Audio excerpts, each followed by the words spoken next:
And joining us now to talk the latest between the U.S. and the Middle East, we're joined now by journalist and author Daniel Lazare.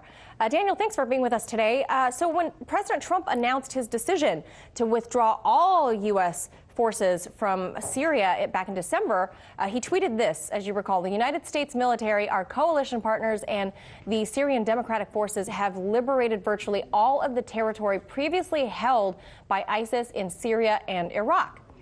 All right, Daniel, is that claim accurate, and who deserves the credit really for defeating ISIS? It's highly misleading.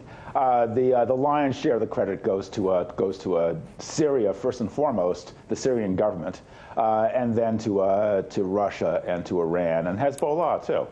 They have fought very fiercely against ISIS. The U.S. attitude has been much more ambiguous. Much of ISIS's arms were originally supplied by the U.S. and Saudis. The U.S. laid off ISIS and for much of the period from 2011 to 2014, they were very happy when ISIS was making life miserable for the Syrian government, and only decided to turn against ISIS when ISIS invaded Iraq.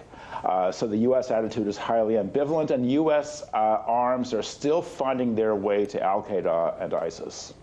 And excuse me, and you know, why do you think the president's his own party is really kind of going against him repeatedly after he's expressed his intent to withdraw U.S. troops from all these various wars that, by all estimates, we lost? Yes, well, the only reason the Republicans want it, and many Democrats also want to keep U.S. troops in Syria is not to defeat ISIS, but to keep Iran out. And the reason is that Iran's presence makes Israel very nervous. Iran's presence and Hezbollah's as well. So the purpose of keeping U.S. troops in Syria is not to fight ISIS, but to keep Iran out. All right, so I've heard that from many experts as well, that this is more or less to blunt Iran's influence in the area. But does maintaining an ongoing U.S. presence, either, I don't know, in Syria or Afghanistan, does that increase or decrease the risk of terrorism in those countries? Oh, of course it increases it, because America is allied to countries that are in turn closely allied to Al-Qaeda and ISIS, namely the Saudis, the UAE, et cetera. So the U.S. is one step removed from these terrorist organizations. So where the U.S. goes, the Saudis and UAE usually follow, and where they go, Al-Qaeda follows. This happens time and again. Right. There's absolutely no coincidence there from your own reporting and a lot of others. So recently it came to light that Saudi Arabia and its coalition partner in Yemen, the UAE, transferred U.S.-made weapons to al-Qaeda-linked groups and a Salafi militia whose commander once actually served in ISIS. You've written a lot about U.S. weapons falling into the hands of terrorists. Why is this not an exception and something we keep hearing about? Why does this keep occurring? Because Saudi Arabia is the most powerful sectarian force in the Middle East. It's a Wahhabist, arch-Sunni state which is at war with Shiism.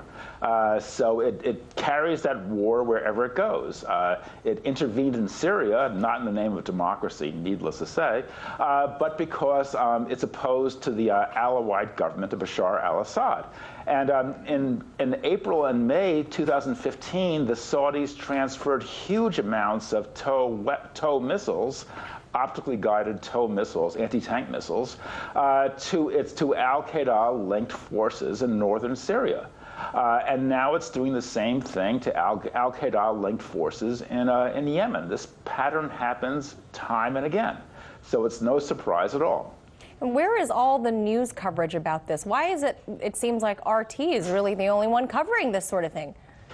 Well, there are a few websites cover it, but the major corporate media in the U.S. are extremely obedient when it comes to what government dictates, and they are loath to contradict government policy, and so therefore they tell the people what they think the government wants them to tell the people.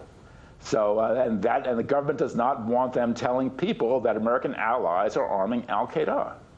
You mean we're not the ultimate good guy in the world? No, it's amazing. It's really amazing. But the world's a more complex place than CNN likes to admit. All right, not as binary. And thank you so much for sharing your insights with us. I know you've written extensively about this stuff. Daniel Lazare, thank you for your time today. Hey YouTube, thanks for checking out our channel. We hope you enjoyed the video. We have tons of content for you just like this. For more of RT America's one-of-a-kind news and analysis, be sure to subscribe and never stop questioning more.